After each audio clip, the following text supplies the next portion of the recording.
latest update that we are tracking when it comes to the violence that broke out in Sambhal is the confirmation of the death of 3 people who lost their lives following the protests and the arson that took place in opposition to the survey of the Jama Masjid in Sambhal. We have Abhishek joining us. Abhishek, the latest update and the confirmation that we are getting is that 3 people have lost their lives and also there are some reports of injuries. प्रशासन की तरफ से और क्या action लिया गया है, इसके बारे में आप हमारे दर्शकों को और जानकारी दीजिए। देखिए, बिल्कुल सुबह 7 बजे से ये पूरा सर्वे का काम शुरू होना था। ऐसे में पुलिस की टीम वहां मौके पे मौजूद थी। खुद पुलिस कप्तान और इलाके के जो डीएम थे वो मौके पे मौजूद थे और जब सर्वे का काम शुरू हुआ उसी वक्त इलाके में जो भीड़ है वो इकट्ठा हो गई और उसके बाद पत्थरबाजी की घटना को अंजाम दिया गया। पुलिस ने भी वहां पे रिटेलिएट किया, पुलिस ने वहां पे लाठीचार्ज किया और जब बहुत ज्यादा हालात खराब होने लगे तो आंसू गैस के गोले भी छोड़े गए और ये भी खबर आ रही है अभी सूत्रों से कि कुछ जगहों पे जो है वो फायरिंग भी हुई। इसके अलावा इस पूरे मामले में, इस पूरे जो इंसिडेंट हुआ था उसमें 3 लोगों की अभी तक मौत की जो पुष्टि है वो पुलिस प्रशासन की तरफ से हुई है, जिसमें जो 3 लोग हैं उनके नाम कुछ इस तरह से हैं। जो पहला नाम है वो है नुमान का, दूसरा बिलाल का और तीसरा नईम। ये तीनों वो हैं जो वहां पे उस भीड़ में इकट्ठे थे और वहां पे खड़े थे और जो पूरा पत्थरबाजी का घटना हो रहा था, जब पुलिस कंट्रोल करने जा रही थी उस वक्त वहां से ताबड़तोड़ जो पत्थर है वो चलाए जा रहे थे। पुलिस के ऊपर भी पत्थर चलाए गए, जो गाड़ियां हैं उनको आग के हवाले कर दिया गया था। इसके अलावा जो सीसीटीवी कैमरे लगे थे इलाके में उनको तोड़ दिया गया था। ऐसे में जब पुलिस ने बल का प्रयोग करना शुरू किया तब जाके भीड़ तितर बितर हुई और इस पूरे मामले में अब जो खबर आ रही है वो 3 लोगों की जो मौत है वो अभी तक पुलिस ने कंफर्म की है।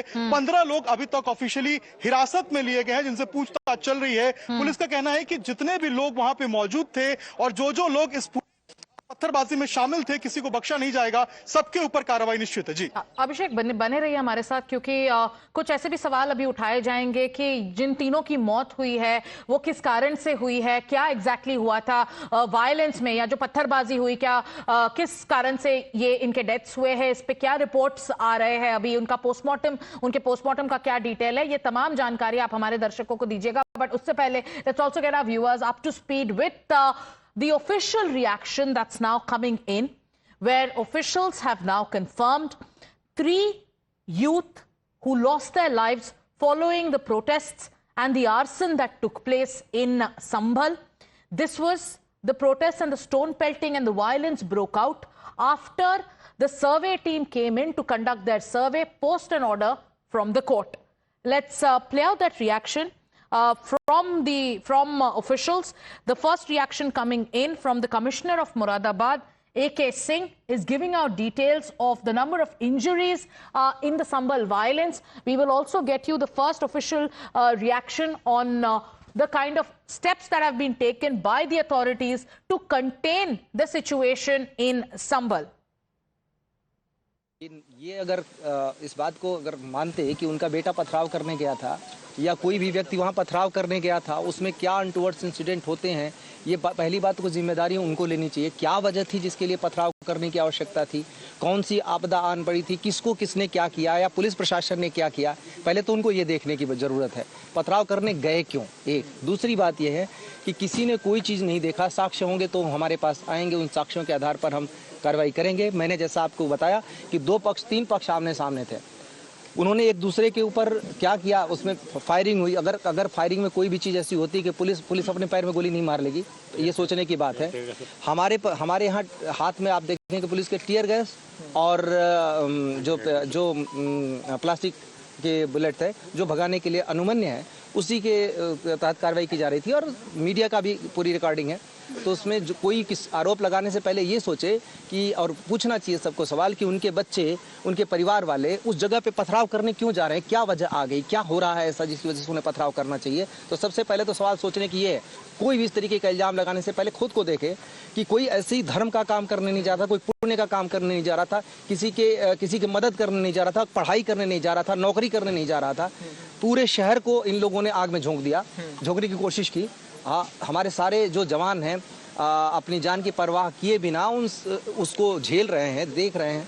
अगर ऐसा ही होता कि पुलिस को गोली मारनी होती तो बहुत सारी वजहें थी कि 2-2, 3-3 जगह पे हुआ, और जिस तरीके की चीजें थी, अगर गोली चलाने का रहता तो गोली चलाते।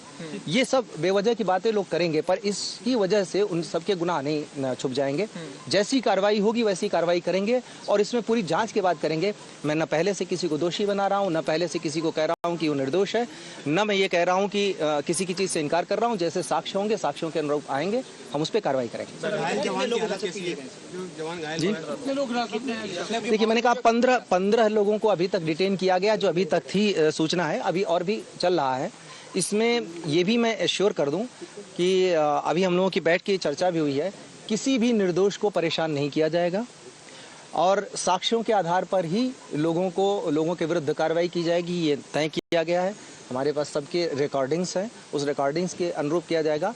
और जो पथराव वाली जगह, जामा मस्जिद में जिस समय ये चीज़ हुआ वो नमाज पढ़ने का टाइम नहीं था, तो जाहिर सी बात है कोई वहाँ ये ना कहे कि मैं तो तमाशा देखने गया था, या मैं नमाज पढ़ने गया था, या मैं किसी और काम से गया था। जो वहाँ पे मौजूद है और जो इस तरीके की गतिविधि में इन्वॉल्व है, उसके विरुद्ध कार्रवाई होनी तय है। सर, ये क्या प्री प्लानिंग